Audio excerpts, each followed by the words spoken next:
Dieu de gloire. Je te recommande ces instants et je demande ta présence, ton onction, ta direction. Je demande que ton esprit nous parle, je demande que ton esprit nous enseigne. Je prie que tu parles à un homme, je prie que tu parles à une femme. Je prie que tu me remplisses, je prie que tu me guides, je prie que tu renouvelles mes forces. Et je demande, Père éternel, que ton plan parfait pour chacun de nous se réalise et s'accomplisse. Et je prie que ce pourquoi tu as permis cette réunion puisse arriver parfaitement, car tu es le Dieu de l'univers. Guéris celui qui est malade, libère le captif. Bénis, Seigneur, celui qui a besoin de voir ta main. Accorde des signes, des prodiges, des miracles dans les vies. Transforme, comble et remplis. Au nom puissant de Jésus, j'ai ainsi prié. Amen. Amen. Est-ce que Freddy peut prendre le piano, s'il vous plaît?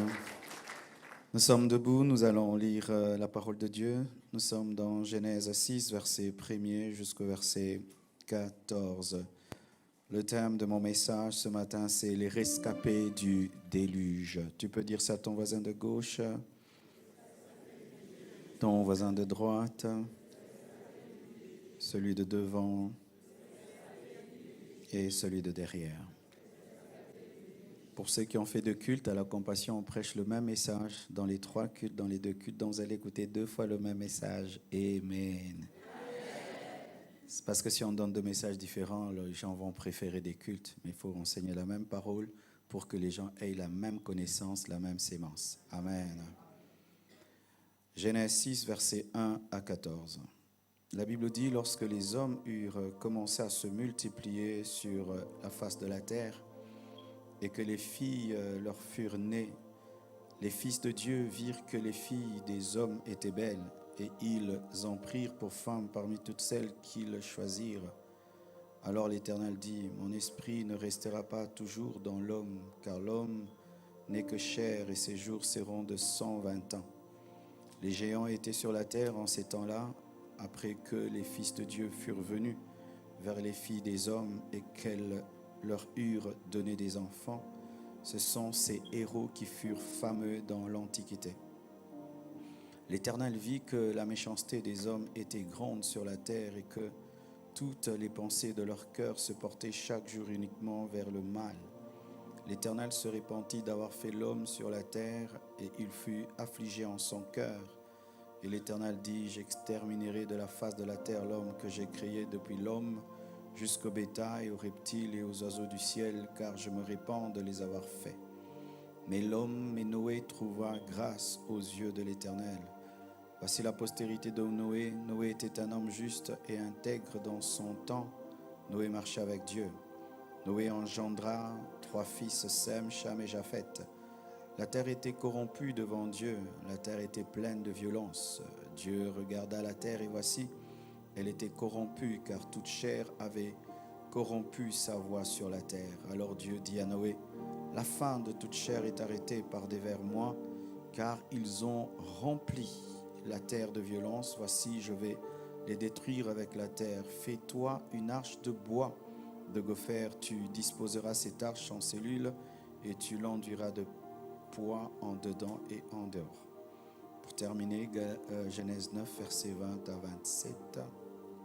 Noé commença à cultiver la terre et planta de la vigne. Il but du vin, s'enivra et se découvrit au milieu de sa tente. Cham, père de Canaan, vit la nudité de son père et il le rapporta dehors à ses 2 frères.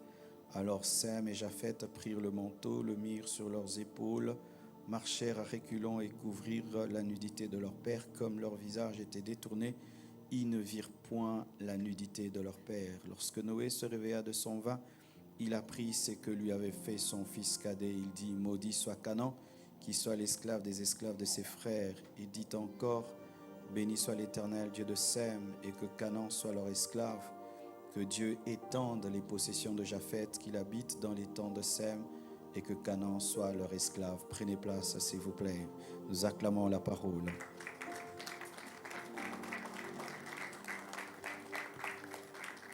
J'ai oublié de vous présenter 5 livres que j'ai apportés, dont vous pouvez vous procurer après le culte. Stratégie face à la tentation, un livre qui parle des secrets pour vaincre le péché, car plusieurs chrétiens vivent encore sous l'emprise du mal.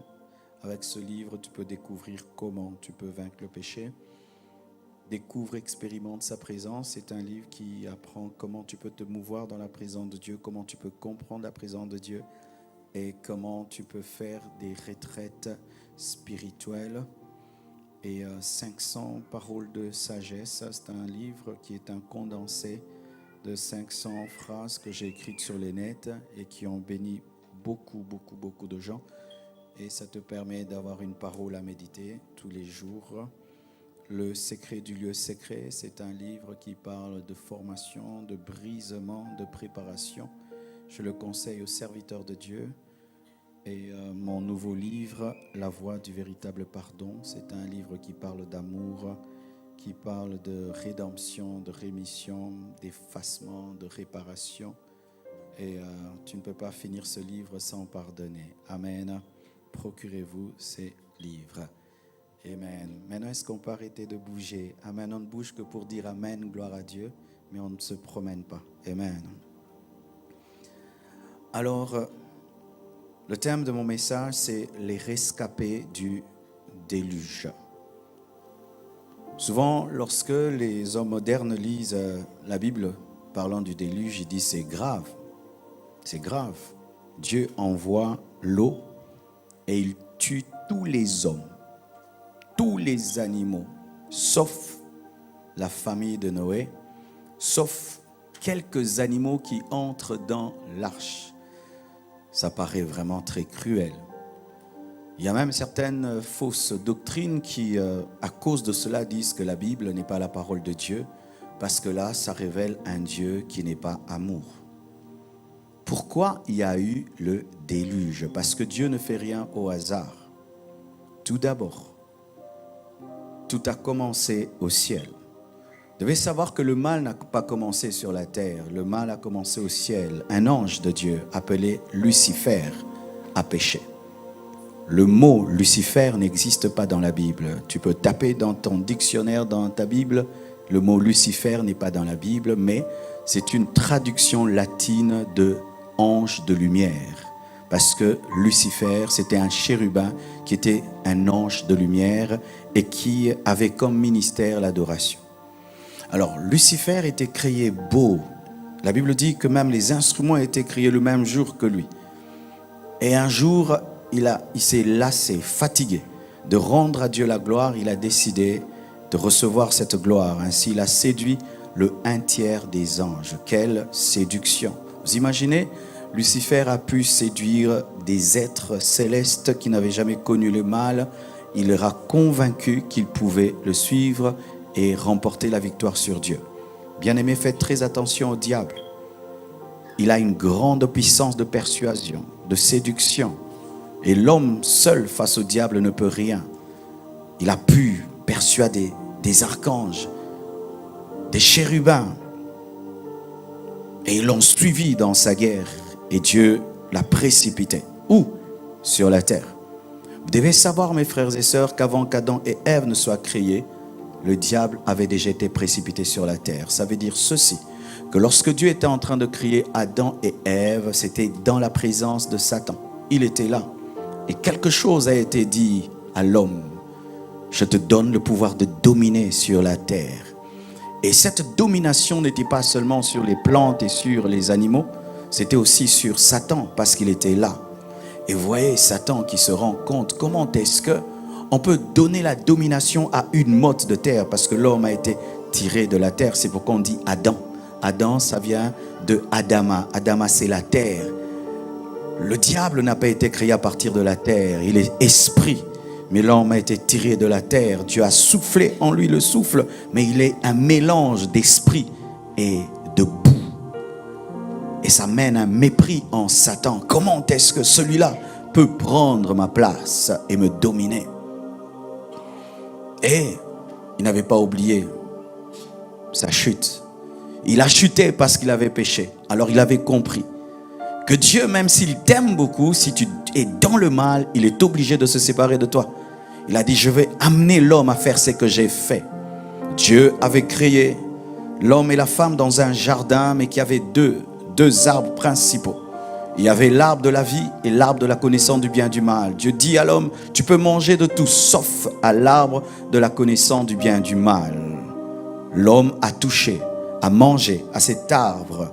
Et beaucoup de gens disent, mais pourquoi Dieu a créé un jardin avec l'arbre de la connaissance du bien et du mal? Mais pourquoi? Mais parce qu'il y avait déjà le mal dans l'univers. Lucifer avait déjà amené le mal dans l'univers. C'était une sincérité divine. Et Dieu ne voulait pas aussi avoir un homme qui soit son esclave. Il voulait que l'homme soit volontairement dans le jardin d'Éden. Ainsi, la porte de sortie, c'était l'arbre de la connaissance du bien et du mal, parce que Dieu ne peut pas t'obliger à demeurer dans sa présence. Dieu veut des volontaires, Dieu ne veut pas des esclaves. Alléluia. Et l'homme a choisi, il a mangé à l'arbre de la connaissance du bien et du mal, et Dieu l'a chassé. Vous savez pourquoi Dieu a chassé l'homme du jardin? Dieu a chassé l'homme du jardin parce que si l'homme, ayant la connaissance du bien et du mal, étant devenu mauvais, mangeait à l'arbre de la vie, l'homme serait éternel dans le mal. Et imaginez, tous ces grands dictateurs qui existent dans ce monde dont nous avons été délivrés par la mort allaient être éternels. Imaginez un Mobutu Sese Seko éternel. Ainsi l'homme ne pouvait plus vivre éternellement avec le mal, parce que ça ferait des méchants qui ne quitteraient pas la terre. Pour ceux qui ne savent pas, la mort permet à Dieu de balayer le monde. Parce qu'il y a des méchants dont nous ne savons pas nous débarrasser. Il est plus fort que vous. Il a des obus, il a des bombes. Personne ne peut le tuer. Alors il faut que Dieu s'en charge par la mort. Ainsi, mes frères et sœurs, l'homme a été chassé. Mais malgré que l'homme est chassé, Dieu qui l'aime l'a permis d'être fécond. Adam connaît Ève et Ève enfante des jumeaux. Caïn et Abel étaient des jumeaux parce qu'on dit elle conçut et elle enfanta 2 fois, mais elle a conçu 1 fois. Ainsi, 2 jumeaux sont nés. Et l'un a la révélation qu'on donne à Dieu les meilleurs des offrandes, et l'autre donne des choses qui n'ont pas de la valeur, et Dieu bénit Abel et ne bénit pas Caïn, et c'est là que la jalousie commence. Caïn tue Abel, et lorsque Caïn tue Abel, Dieu le maudit, et c'est comme si Dieu n'avait pas un autre plan que d'utiliser le maudit. Mais Dieu permet à Ève d'enfanter Seth, et c'est avec Seth, la Bible dit que les hommes ont commencé à prier à nouveau. Et c'est Seth qui est le père de Noé. Amen. C'est Seth qui est le père de Noé. Ce n'est pas Caïn qui est le père de Noé. C'est Seth qui est le père de Noé.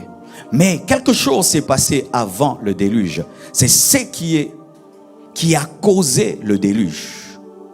Un jour, la Bible nous dit que les fils de Dieu, et il y a 2 doctrines à ce sujet. Certains disent que c'est la descendance de Seth qui est venue vers la descendance de Caïn. Et d'autres disent que ce sont des anges déchus qui sont venus et qui se sont incarnés et qui ont connu les femmes. Pour ma part, je suis pour la 2e théorie. Je crois que ce sont des anges déchus qui ont pris corps et qui ont connu des femmes. Pourquoi je dis que ce sont des anges déchus? Parce que les enfants qui naissent de cette union sont des géants.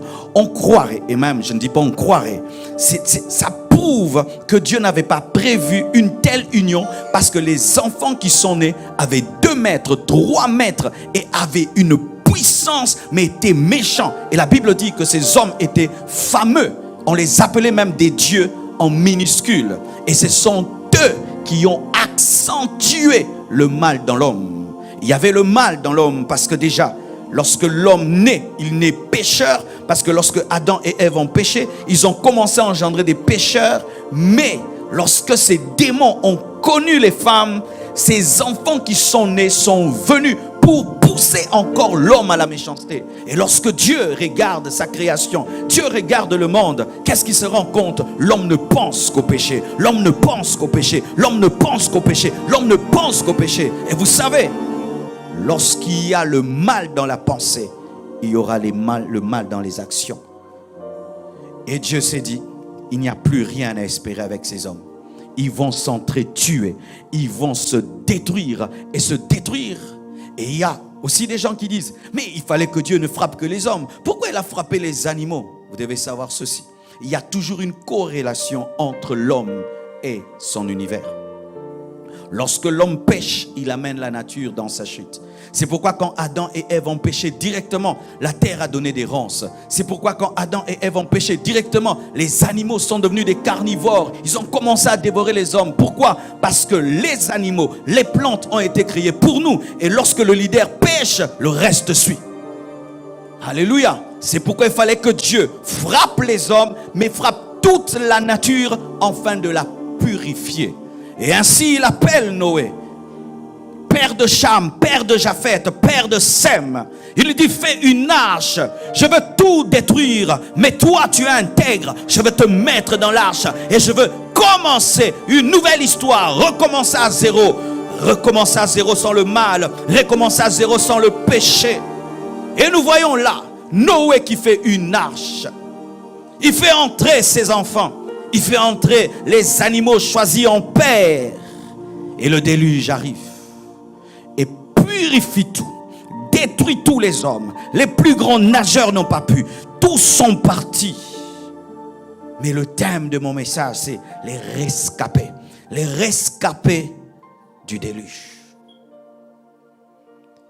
Voici, mes frères et sœurs, lorsque nous voyons le déluge, nous croyons que c'est une réussite. C'est un échec. Le déluge est un échec. Pourquoi?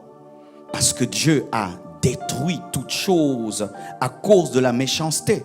Donc il fallait que le déluge rase la méchanceté de la terre et que tous les hommes soient bons. Mais lorsque nous lisons la parole, Noé sort de l'arche. Qu'est-ce qu'il fait? Il plante une vigne, il boit. Et il boit et il s'enivre. Et lorsqu'il s'enivre, il se découvre. Et son fils cadet Cham vient par là. C'était un accident. Il ne le voulait pas. Passant par là, il voit son père nu. Et il va le dire à ses grands frères, Sem et Japheth. Et ses grands frères viennent à reculons, refusent de regarder la nudité de leur père et jettent le vêtement. Lorsque Noé sort de son ivresse, la Bible nous dit qu'il maudit son fils. Et comment il maudit? Il ne le maudit pas seulement lui, il maudit Canaan, l'un de ses enfants. Et il dit que les enfants des enfants de Canaan seront les esclaves des esclaves. Une punition surdimensionnée. Signe de la méchanceté. Ton enfant fait le mal et tu le tabasses à mort. Même s'il a fait le mal, ce jugement-là est surdimensionné. Noé manifeste la méchanceté. Alors que Dieu a tout détruit à cause de la méchanceté, lui il entre dans l'arche, il sort de l'arche, il maudit son enfant, il maudit ses petits-fils. Pourquoi tu ne t'es même pas arrêté à Cham? Tu vas jusqu'à maudire ses enfants et ses enfants. Et lorsque vous faites des recherches sur les Cananéens, ce sont eux qui ont engendré les Philistins. Ce sont eux qui ont engendré Goliath, les Ammonites. Ce sont eux qui ont engendré les Anakim. Ce sont eux qui ont engendré tous ces peuples qui combattaient Israël. Ce sont eux qui ont engendré les ennemis d'Israël. Canaan était à eux. Les Israélites sont venus. Ils ont pris Canaan. Mais c'était à eux à cause de cette malédiction. Quelle malédiction surdimensionnée. Ils pouvaient dire que c'est ma faute.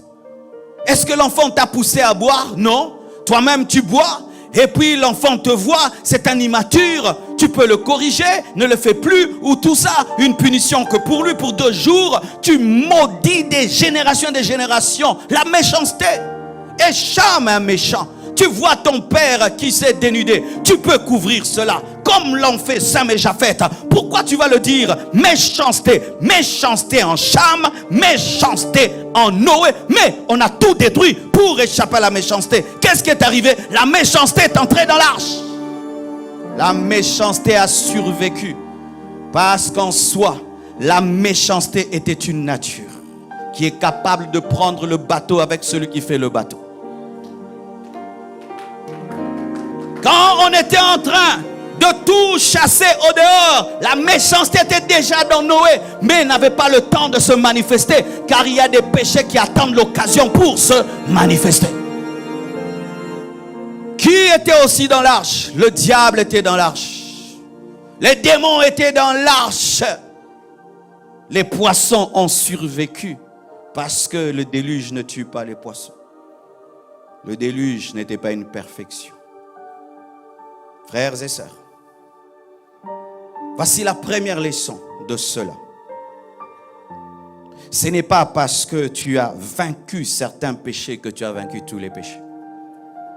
Ce n'est pas parce que tu as un certain niveau avec Dieu que tu as atteint la plus haute dimension. Certains d'entre vous, sur le chemin de leur sanctification, vous vous arrêtez à un certain niveau parce que vous avez abandonné ceci, abandonné cela. C'est vrai, beaucoup sont morts, beaucoup sont restés, mais il y en a encore un peu. Il y en a encore un peu. Qu'est-ce qui est resté encore dans ta vie après toutes ces années de christianisme? Qu'est-ce qui demeure encore en toi comme péché? Pour Noé, c'était la méchanceté. Pour Noé, c'était comme de l'injustice. Pour Cham, c'était l'indiscrétion. C'était le manque de respect. Mais qu'est-ce qui demeure en toi malgré que tu es dans l'arche, malgré que tu es dans l'église? Malgré que tu es dans l'église, qu'est-ce qui est toujours là? Malgré que tu es dans l'église, quel est ton péché chéri? Malgré les années qui sont passées en Christ, qu'est-ce qui continue à te lier, à te dominer? Qu'est-ce qui est rescapé? Qu'est-ce qui a échappé? Qu'est-ce qui a échappé? Frères et sœurs, tu dois tuer ce qui échappe. Car ce qui échappe crée des problèmes. La méchanceté a échappé et voilà que Noé maudit ses propres enfants. Parce qu'un grand-père qui maudit ses petits-fils se maudit lui-même. Frères, sœurs, ce que tu ne détruis pas aujourd'hui te détruira demain.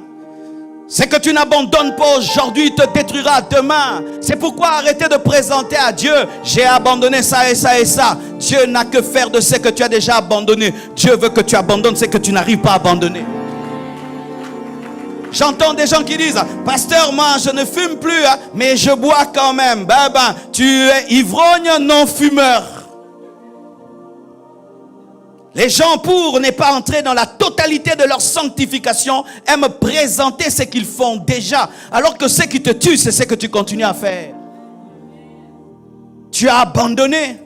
Oui, ton voisin du quartier, lui, il n'a pas pu nager, il est mort, il n'est pas dans l'arche. Mais toi qui es entré dans l'arche, tu es capable de maudire ton propre fils. Toi qui te dis chrétien, tu vis dans la méchanceté. Toi qui te dis chrétien, tu vis dans la haine. Toi qui te dis chrétien, tu vis dans la calomnie et la jalousie. Toi qui te dis chrétien, tu vis dans l'impudicité. Toi qui te dis chrétien, tu demeures dans des œuvres de la chair. Ça a survécu. Et c'est là avec toi. Mais dans l'arche. Deuxième leçon. Le jugement ne peut jamais changer l'homme. Dieu envoie l'eau. Et il envoie l'eau. Mais l'homme est toujours méchant. Car lorsque vous lisez la parole de Dieu, de Couche, le fils de Cham, est sorti un homme qui s'appelait Nimrod. Nimrod est le symbole du premier antichrist dans la Bible. Il a dit: nous allons rester ici. Je vais bâtir une tour contre Dieu et nous allons rester ici. Dieu veut qu'on puisse aller dans le monde entier. Nous, on reste ici. Dieu était obligé de descendre et de confondre leur langage. Tu peux frapper tes enfants comme tu veux, ils ne changeront pas. Tu peux punir ta femme, elle ne changera pas. Tu peux punir ton mari, il ne changera pas. Tu peux être l'homme le plus dur du monde, tu ne changeras personne. C'est l'amour qui transforme. Là où le déluge a échoué, l'œuvre de la croix a réussi. Là où le déluge a échoué, l'œuvre de la croix a réussi. Le déluge était incapable de bouleverser la vie de l'homme. Mais lorsque Jésus-Christ de Nazareth est venu, il est mort à la croix. Il a dit: tout est accompli. Il a vaincu la chair. Et ainsi nous pouvons dire que nous avons dépouillé la chair et ses désirs. Le jugement ne change aucun homme. Tu peux être dur avec moi, mais ce n'est pas que tu m'as changé. Tu peux m'effrayer sans me transformer. Tu peux m'effrayer sans me changer. Sinon, il y aurait beaucoup de conversions en prison. Mais c'est la prison qui engendre les caïds. Les hommes qui sortent et qui peuvent tuer encore. Dans notre pays, ceux qui font des problèmes, ce sont des anciens prisonniers. Pourquoi? Parce que l'homme n'est pas transformé par le déluge. Il est transformé par l'amour. Tu veux changer un homme, aime-le et il changera. Punis-le, il sera hypocrite. Il va développer des stratégies pour éviter ta punition, mais il va demeurer le même parce que la chair échappe à la punition, mais ne peut échapper à la croix. C'est pourquoi Dieu s'est repenti d'avoir créé l'homme. Il envoie le déluge, l'homme ne change pas. Il ouvre la terre, l'homme ne change pas. Il envoie des serpents brûlants, l'homme ne change pas. Il envoie les 10 commandements, l'homme ne change pas. Il fait trembler la montagne de Sinaï, l'homme ne change pas. Mais lorsque Jésus-Christ de Nazareth est venu, il a offert sa vie à la croix. Paul a changé, Matthieu a changé, Pierre a changé, Marcelo a changé. Ce qui m'a vaincu, c'est l'amour de Dieu. Ce n'est pas le jugement de Dieu. Aimez les hommes et vous les changerez. Aimez les hommes et vous les changerez. Aimez les hommes et vous les changerez. Donne-moi un amen.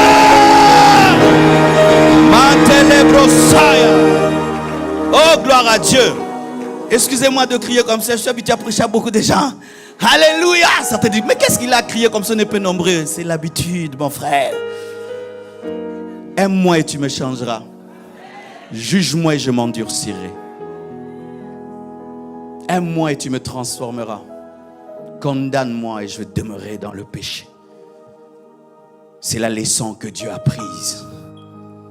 Il a donné la loi. Il a envoyé des prophètes. Il a envoyé le jugement. L'homme était le même. L'homme a une capacité terrible. J'ai publié hier une vidéo qui démontrait comment la musique mondaine est démoniaque. Des gens qui sont envoûtés en plein concert. Des gens qui entendent des voix démoniaques et qui fuient. Mais il y a des gens qui commentaient. Oh, arrêtez ces choses-là, moi j'aime ça. C'est-à-dire l'homme est comme une brebis. Même si les autres tombent dans le trou, l'homme continue. Pourquoi? Le bien qu'il veut faire, il n'arrive pas à le faire. Le mal qu'il ne veut pas faire, c'est celui qu'il fait. Parce qu'en nous, nous sommes drogués au mal. Et même quand nous ne voulons pas arrêter le mal est notre nature depuis notre enfance. Et une telle personne, comment peux-tu la changer? En envoyant le déluge. Tu continues à envoyer le déluge dans ta vie, sur tes enfants, sur ta femme, sur ton mari, sur tes frères et sœurs. C'est pourquoi ils ne changent pas. Cette méthode-là a échoué. Dieu lui-même a échoué en envoyant le déluge. Envoie le déluge comme tu veux. Envoie tout ce que tu veux. Ça ne change personne. C'est l'amour qui a changé l'humanité. C'est pourquoi on obéit facilement à celui qui nous aime. Quand quelqu'un t'aime, tu le suis partout. Parce que tu sais que même quand il te blesse pour ton bien. C'est pourquoi la première chose que tu dois démontrer aux gens, ce n'est pas ta connaissance de la parole, ni ton onction, mais ton amour. Une fois que je sais que tu m'aimes, je te suivrai partout. Une fois que je sais que tu m'aimes, je pourrai même mourir pour toi. Une fois que je sais que tu m'aimes, je ferai tout ce que tu diras. Mais tant que je ne le sais pas, je te résisterai. Parce que l'homme est un rebelle naturel. Regardez dans la Bible, une femme appelée Marie de Magdala. C'était une prostituée qui se tenait là. Elle avait des démons, elle avait des esprits impurs. Et personne ne pouvait imaginer que cette femme pouvait devenir la meilleure disciple de Jésus. Qu'est-ce qui a transformé Marie de Magdala? Le jugement? Non. Prostituée, elle est toujours prostituée. Regarde-la, femme légère, elle est toujours femme légère. Mais un jour, elle a rencontré la perfection en Jésus. Et Jésus, au lieu de la rejeter, l'a délivrée, l'a aimée. Elle a arrêté directement son métier. Elle a fait de Jésus-Christ le centre de sa vie. Pourquoi? Elle avait rencontré quelqu'un qui ne l'aimait pas pour son corps, mais qui l'aimait pour ce qu'elle était. Oh mon frère, ceux qui sont autour de toi ont soif d'amour. Donne l'amour à gauche, donne l'amour de tous côtés et tu vas vivre une évangélisation par l'amour. La première prédication lorsqu'on prêche, c'est aimer. Les gens doivent sentir qu'on les aime. Et s'ils savent et sont convaincus qu'ils sont aimés, ils obéiront à la parole. Un jour, je suis allé au Kasaï. j'ai prêché la sainteté. Les gens étaient debout, les gens criaient, les gens disaient amen, comme si je disais que Dieu vous bénisse. Et puis le pasteur m'a suivi, il a dit, mais comment tu prêches des choses qui font mal, mais les gens te suivent et les gens t'aiment. J'ai dit, c'est parce que je les aime quand je leur fais mal. C'est la douleur du médecin. Le médecin te coupe le ventre, il sort tout dedans et tu es fier de montrer la cicatrice qu'il t'a laissée parce que c'est une cicatrice d'amour. Avant de dire la vérité, aime. Avant d'être dur, aime. Avant de reprocher, aime. Avant de juger, aime. Et si tu aimes, lorsque tu diras, même si ce sont des choses dures, les personnes seront changées, transformées. Arrête de chercher à changer les autres sans les aimer. Ils ne changeront pas. Tes enfants ne changeront pas. Ta femme ne changera pas. Ton mari ne changera pas. Les fidèles ne changeront pas. Ce qui bouleverse l'homme, c'est l'amour. Dis à ton voisin, je t'aime. Dis-lui, je t'aime. Et tu sais, je t'aime pour rien. Le vrai amour n'est pas l'amour parce que. Je t'aime parce que. Le jour où il n'y aura pas parce que, tu ne vas plus m'aimer. Je t'aime pour. Le jour qu'il n'y aura pas pour, tu ne vas pas m'aimer. Je t'aime, c'est tout. Je n'ai pas besoin que tu aies des qualités pour t'aimer. Je t'aime parce que je t'aime. Dieu t'a aimé, c'est tout. Si Dieu devait chercher des parce que en nous, il n'allait aimer personne. Parce qu'aucun homme n'est aimable. Nous sommes tous mauvais. Mais il nous a aimés, c'est tout. Et nous a sauvés pour tout. Oh, acclame le Seigneur.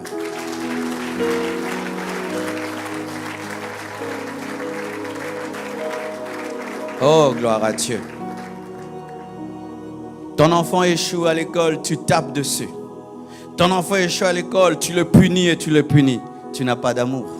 Un vrai parent, qu'est-ce qu'il fait? Pourquoi il échoue là-bas?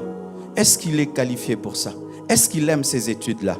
Est-ce qu'il a ceci? Et tu te rends compte que ton enfant n'est pas fait pour les mathématiques.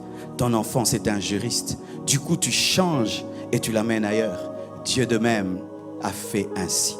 Il voulait que l'homme soit saint, mais l'homme n'a pas la nature de la sainteté. Il voulait que l'homme soit parfait, l'homme n'a pas la nature. Il envoie l'eau, l'homme est toujours mauvais. Il s'est rendu compte qu'il y avait une machine dans l'homme qui produisait le péché. Vous devez savoir qu'il y a une différence entre le péché et les péchés. Quand la Bible dit le péché, c'est une nature. Quand on dit les péchés, ce sont les œuvres. Le péché, c'est l'usine. Les péchés, ce sont les bouteilles. Si tu veux faire disparaître les bouteilles de whisky, qu'est-ce que tu vas faire? Tu vas aller partout, il y a le whisky et tu vas casser, tu perdras ton temps, il y en aura toujours. Qu'est-ce que tu dois faire? Tu dois bombarder l'usine, ainsi il n'y aura plus les bouteilles. Et qu'est-ce que Jésus a fait? Au lieu de s'occuper des bouteilles, il s'est occupé de l'industrie qu'on appelle le péché. Et qu'est-ce qu'il a fait du péché? Il a crucifié à la croix. Il a tué, il a détruit l'usine du péché. Et ce qui fait que lorsque tu deviens chrétien, tu as maintenant une puissance en toi qui te permet de faire le bien que tu veux faire et d'arrêter le mal que tu vas arrêter. Pourquoi? Jésus t'aimant a résolu le problème. Donne-moi l'amen. J'aimerais parler à quelqu'un ici qui est comme j'étais une fois.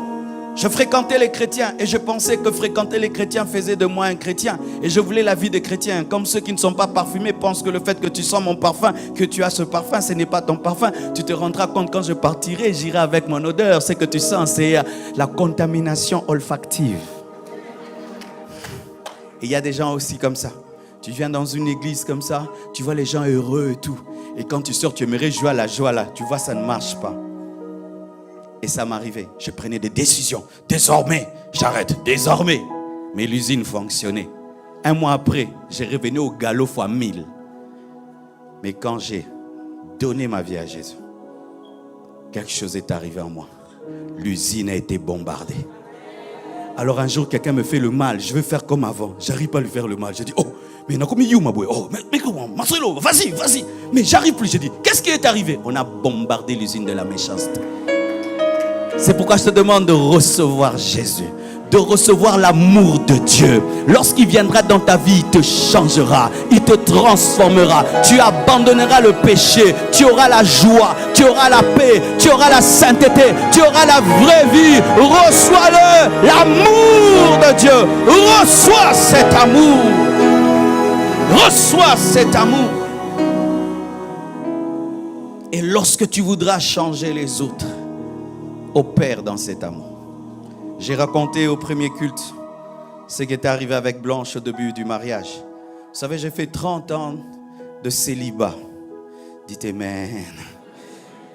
Et tu vois, quand tu es un célibataire de 30 ans, tu es vraiment endurci. Hein?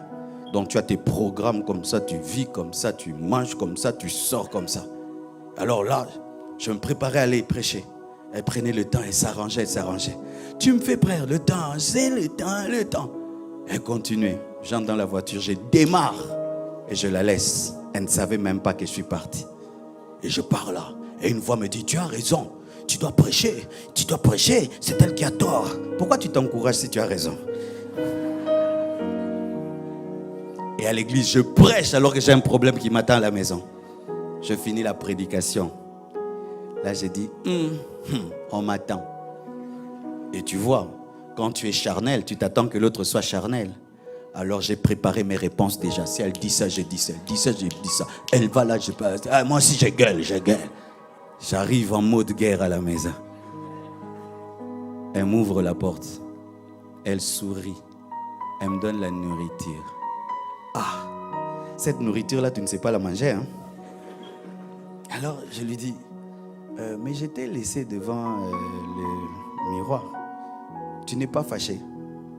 Elle dit non. Tu as raison. Comment? Non, je t'ai mis en retard, il fallait que tu ailles prêcher. La raison qu'elle m'a donnée là, c'était un coup qu'elle m'a donné. Depuis ce jour-là, je ne l'ai jamais plus fait. Si je vais partir, je dis, moi je pars, hein? La voiture est là, hein? Tu me suis, hein? Ok. Elle m'a gagné en m'aimant. Mais si elle me disait, tu m'as laissé, moi aussi j'allais mettre la voix du prédicateur. Mais c'était toi, tu ne sais pas que l'œuvre de Dieu. Mais comme elle m'a aimé, elle m'a transformé. Comment Dieu nous a vaincus? En nous brûlant, en nous tuant, c'est en mourant pour nous avant notre naissance. Et tu nais, tu trouves un cadeau. Un Dieu qui était mort pour toi. Tu n'as même pas jeûné pour ça. Moi, c'est ce qui m'a vaincu. Quand j'ai vu avec tout le mal que je faisais, parce que moi, je combattais les pasteurs. Je mettais des baffles contre les églises. Mais Jésus m'a aimé, il est mort pour moi. Il ne m'a pas tué dans mon sommeil. J'ai cédé et je lui ai donné toute ma vie. Mes frères et sœurs, il n'y a pas une plus grande puissance sur la terre qui dépasse l'amour. Et lorsque tu es un chrétien, tu n'opères pas dans l'amour. Tu n'as pas de force et de puissance. Tu peux effrayer les gens, mais tu ne les transformes pas. Est-ce que les dictateurs transforment les hommes? Ils effrayent les gens. Une fois qu'ils meurent, tout le monde se soulève. Mais un garçon peut transformer une fille. Je t'aime, tu es belle. Regarde la démarche là. Oh, est-ce que ta maman l'a vu? Est-ce que tu veux vivre avec moi? Oui. Comment tu as épousé ta femme? Tu l'as effrayée? L'amour l'amène à quitter papa et maman, à te suivre au bout du monde, à changer tout, rien que pour toi. Et maintenant tu penses que tu peux changer de système, car certains se marient par amour, mais ne maintiennent pas leur mariage par amour. C'est le déluge maintenant. Désormais. Tu m'as eu par désormais. Quand on s'était rencontrés, tu es venu avec des désormais. Tu es venu avec l'amour. Ce qui est engendré par l'amour ne peut grandir que par l'amour. Quand tu enfantes des enfants, c'est par amour. Et tu ne peux les élever que par amour. Certains parents, vous commettez des erreurs. L'enfant devient difficile. Au lieu de l'aimer davantage, vous devenez dur et plus dur. Il va s'endurcir et vous allez vous fatiguer. Frères et sœurs, si Dieu l'a compris, Comment toi, tu ne le comprends pas? Dieu s'est repenti d'avoir créé l'homme. Tu imagines? Mais il a récupéré l'homme par l'amour le plus grand, où son Fils, pur et parfait, a cédé sa vie et donné sa vie pour des hommes qui ne valaient pas la peine. Mais regardez, Pierre a pu accepter de mourir pour Jésus. Paul a été décapité pour Jésus. Matthieu a été transpercé pour Jésus. Pierre est mort la tête en bas et les pieds en haut pour Jésus. Aujourd'hui, je vais dans le monde entier rien que pour Jésus, parce qu'il m'a eu par l'amour. Et j'aimerais terminer en vous disant ceci. Je remarque qu'aujourd'hui, beaucoup de chrétiens craignent Dieu, se sanctifient parce qu'ils veulent des choses. Une voiture, une maison, l'onction, les miracles, le mariage. D'autres se sanctifient parce qu'ils ont peur des démons, de la sorcellerie. Ce sont des bas niveaux. On se sanctifie seulement parce qu'on aime Dieu. Pourquoi tu abandonnes le péché? Je ne veux pas blesser le cœur de Dieu. Pourquoi tu pries beaucoup? Parce que j'aime la présence de Dieu. Pourquoi tu as abandonné cela? Parce que j'aime Dieu. Parce que si tu te sanctifies pour quelque chose, le jour que tu l'auras, tu vas arrêter. Ne vous sanctifiez pas pour le mariage. Ne vous sanctifiez pas pour avoir l'argent. Le jour que tu auras, tu vas arrêter. Parce que l'homme a toujours un terminus, mais l'amour n'a pas de terminus. Je n'ai jamais craint Dieu pour devenir un grand pasteur. C'est pourquoi même si Dieu m'élève, je continue. Parce que ce n'est pas pour ça que moi, je me suis donné à Dieu, être connu et tout. Parce que si c'était pour ça, j'allais commencer à descendre. Ce n'était pas pour ça. Certains, c'est tout ce qu'ils font. Pourquoi tu abandonnes le péché? Je vais prophétiser. Pourquoi tu abandonnes? Je vais te donner des paroles de connaissance. Ah bon? Le jour que tu vas donner des paroles de connaissance, ta sainteté va partir. Faites tout par amour. Faites tout par amour. Venez à l'église par amour. Aidez les autres par amour. Faites tout par amour. Et si vous faites tout par amour, là où le jugement échoue, l'amour réussira. Et tous les rescapés seront tués par l'amour. Je termine. Tu condamnes quelqu'un, il est ceci, il est cela. Voici ma question. Est-ce que cette personne sait que tu l'aimes? Tu condamnes l'autre, oui, il est mauvais, mais est-ce qu'il sait que tu l'aimes? Jésus-Christ pouvait rencontrer Paul et lui dire tout le mal qu'il fait. Il a ébloui par sa lumière et il a transformé. Et Paul lui-même commence à se repentir. C'est facile d'être méchant, mais c'est surnaturel d'aimer.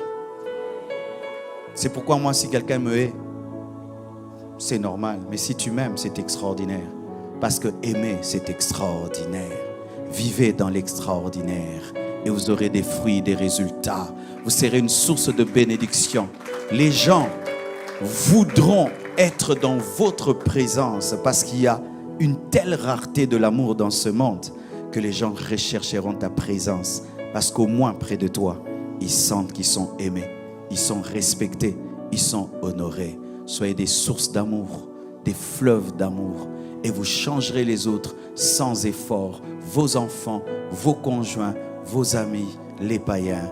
Que Dieu vous bénisse abondamment. Alléluia.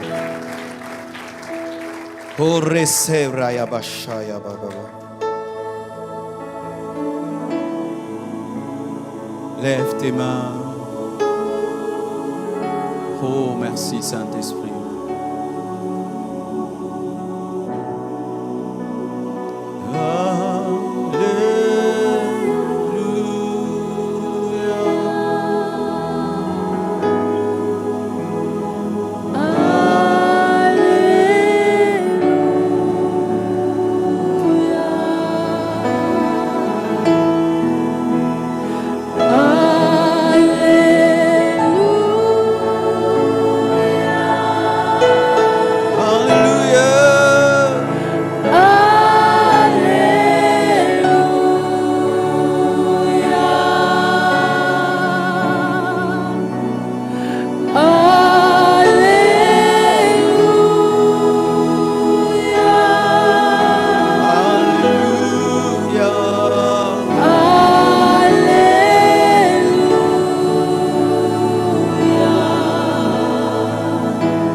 Ce matin, tu es persuadé, convaincu que le Seigneur t'a parlé et tu aimerais céder à son amour. Tu aimerais que son amour te change et te transforme. Tu as lutté pendant longtemps contre des choses mauvaises, mais tu n'y arrives pas. Laisse-toi transpercer par l'amour de Dieu et reçois la force, la force, la force, la force de te repentir totalement. Il y a quelqu'un que tu aimerais voir changer, mais tu t'es rendu compte que tu ne l'aimes pas suffisamment pour engendrer un tel résultat. Approchez-vous, ensemble nous allons prier.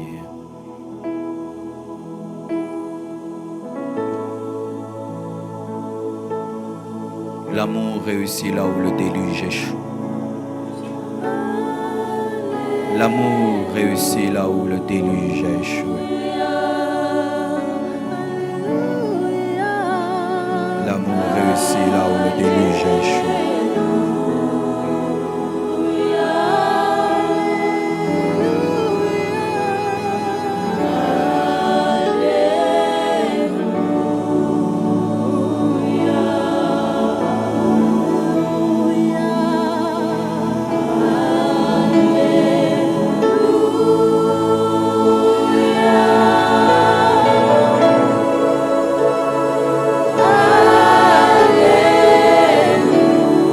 Approchez, approchez, approchez.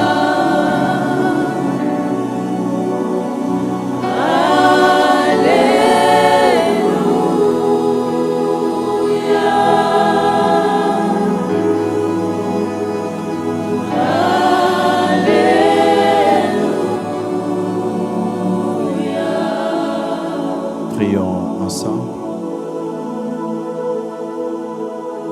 Prions. Dis avec moi, Seigneur Jésus,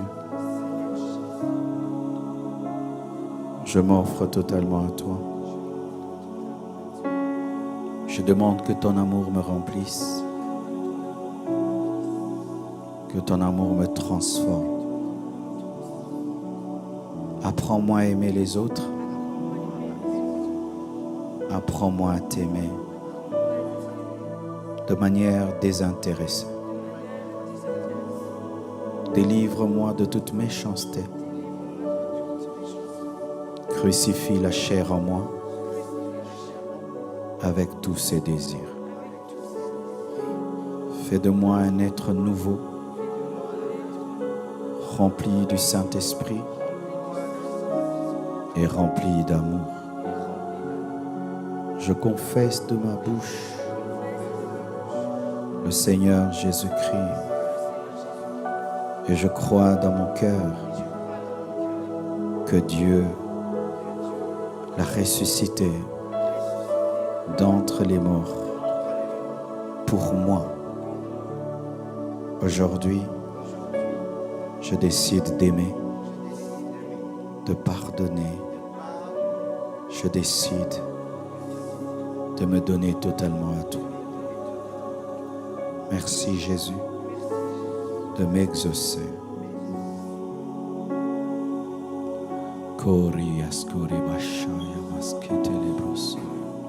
Prions tous.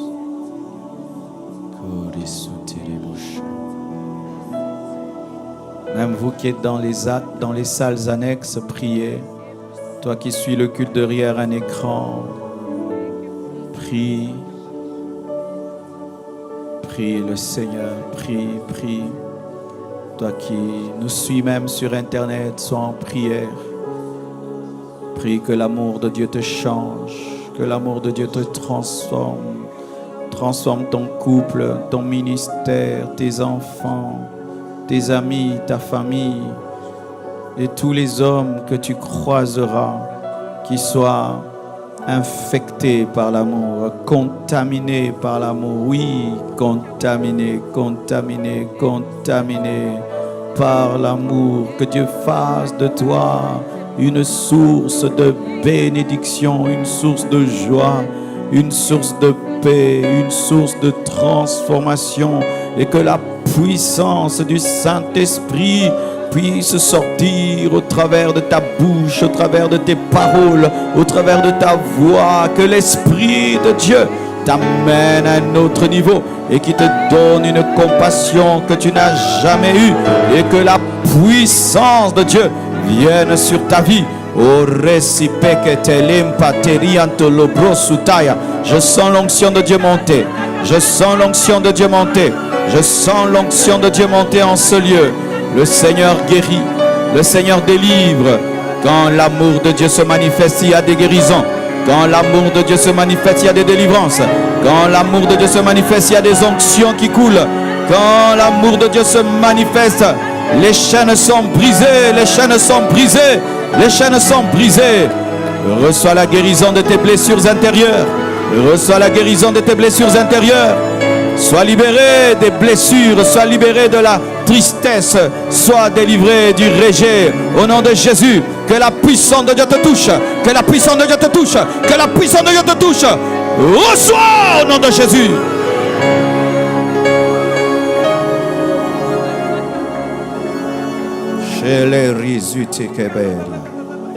Presence. Presence. Je t'aime, dit le Seigneur. Je t'aime, dit le Seigneur. Je t'aime, dit le Seigneur. Je t'aime d'un amour parfait.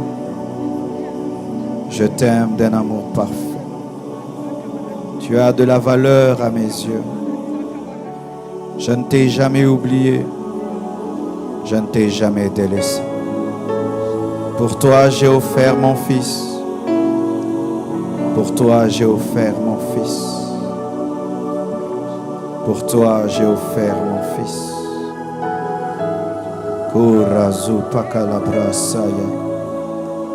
Je proclame des restaurations. Je proclame des réparations. Je proclame la résurrection de ceux qui étaient morts. Je proclame la vie. Je proclame la vie. Je proclame la paix. Je proclame la vie. Je proclame la vie. Je proclame la paix. Je proclame le bonheur. Je proclame la joie. Je proclame la fusion de l'esprit. In Jesus' name. Merci Seigneur Jésus. Car tu nous entends et tu nous exauces. Je bénis cette extension. Je prie qu'elle croisse à tous égards. Au nord, au sud, à l'ouest, à l'est. Je proclame la croissance numérique, la croissance spirituelle, la croissance matérielle et financière, la croissance à tous égards. Je bénis le pasteur Joseph. Je bénis son épouse Sarah. Je bénis leurs enfants. Je bénis tous les anciens, les diacres. Je bénis tous les ouvriers de cette église. Je bénis tous les papas. Je bénis toutes les mamans. Je bénis tous les jeunes.